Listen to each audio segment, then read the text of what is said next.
دیکھو یہ جو لا الہ الا اللہ کا کلمہ ہے نا، اس کا کثرت سے ورد کرنا چاہیے. یہ بڑا جاندار کلمہ ہے. حدیث میں آتا ہے افضل الذکر لا الہ الا اللہ، سب سے بہترین ذکر کون سا ہے؟ لا الہ. کیوں؟ اس میں ایتھیس لوگوں کی بھی نفی ہے. جو ایتھیس لوگ ہیں وہ کہتے ہیں کوئی کریٹر ہے ہی نہیں. جب آپ نے کہہ دیا اللہ کے سوا کوئی معبود نہیں ہے تو آپ نے کریٹر کو مان لیا نا آپ نے، تو ان کی بھی نفی ہو گئی کہ نہیں ہم خدا کو مانتے ہیں. پھر بہت سے لوگ جو خدا کو مانتے ہیں وہ کہتے ہیں اللہ نہیں ہے کوئی اور ہے. وہ کہتے ہیں خدا ہے مگر اس کا نام اللہ نہیں ہے. ہم کہتے ہیں پھر کون ہے بھائی؟ وہ کہتے ہیں پتہ نہیں کون ہے، بس ہے اللہ تو نہیں ہے. ہم کہتے ہیں بھائی وہ خدا جو اپنا تعارف کروا رہا ہو، جو احکام دے رہا ہو، وہ تو اللہ ہی ہے. اس نے اپنا نام کیا بتایا؟ اللہ. اس کے علاوہ کوئی اور ہے تو مارکیٹ میں آئے نا، وہ گونگا بہرا کیوں ہے؟ تو ہم اس خدا کو مانیں گے جو بولتا ہے، احکام دیتا ہے، اس کا نام اللہ ہی ہے. تمہارا والا پتہ نہیں کدھر بیٹھا ہوا ہے. تو لا الہ الا اللہ میں آپ یہ بھی اقرار کر لیتے ہیں کہ میں خود کریٹر کا قائل ہوں، اور میں اس کریٹر کا جس کو کیا کہا جاتا ہے؟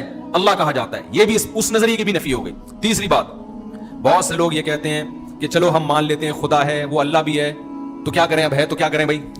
بس ہے وہ، اس کو بندوں سے کیا غرض ہے؟ ہم اپنی لائف گزاریں گے، لائف کو انجوائے کریں گے، ہم اس کی بات کیوں مانیں؟ اس کو کیا اس سے کہ کوئی میری مان کے چلے یا نہ مان کے چلے، وہ کیوں جنت جہنم میں بھیجے گا؟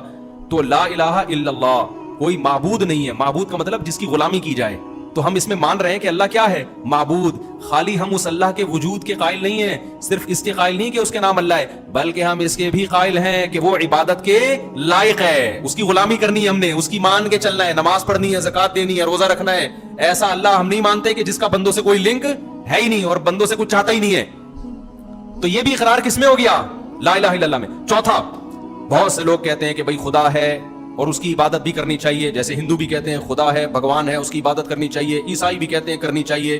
وہ عبادت کے قائل ہیں، معبود مانتے ہیں، لیکن وہ اللہ کے ساتھ دوسروں کو شریک بھی کر دیتے ہیں. تو لا الہ الا اللہ میں ہم نے یہ مان لیا کہ معبود بھی صرف کون ہے؟ اللہ ہی ہے، اس کے علاوہ کوئی بھی نہیں ہے. تو بتاؤ اس سے زیادہ خاندانی بات کوئی ہو سکتی ہے؟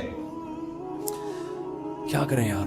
اس سے زیادہ خاندانی جملہ جس میں الحاد کی بھی نفی ہو گئی، جس میں ان لوگوں کی بھی نفی ہو گئی جو خدا کو کہتے ہیں اللہ نہیں ہے، وہ کچھ اور نام ہے، ان کی بھی نفی ہو گئی. ان کی بھی نفی ہو گئی جو کہتے ہیں چلو اللہ ہے یا کوئی بھی ہے لیکن معبود نہیں ہے، عبادت نہیں کرنی ہم نے اس کی، ان کی بھی نفی. اور ان کی بھی نفی ہو گئی جو کہتے ہیں اللہ کی بھی کرنی ہے اور اللہ کے علاوہ کی بھی کرنی ہے. تو اللہ کے وجود کو بھی مان لیا، اس کا نام بھی مان لیا کہ اللہ ہے، یہ بھی مان لیا کہ اس کی عبادت کرنی ہے، اور یہ بھی مان لیا کہ صرف اسی کی کرنی ہے. تو باقی بات ہی ختم ہو گئی. اور رہ کیا گیا؟ چھوڑو، رہنے دو، ایسے جیسے چل رہے ہو نا ویسے چلو، ٹھیک ہے نا. یہ خاندانی باتیں ہیں جو کڑک سی دودھ پتی پی ہوئی ہو تو سمجھ میں آتی ہیں.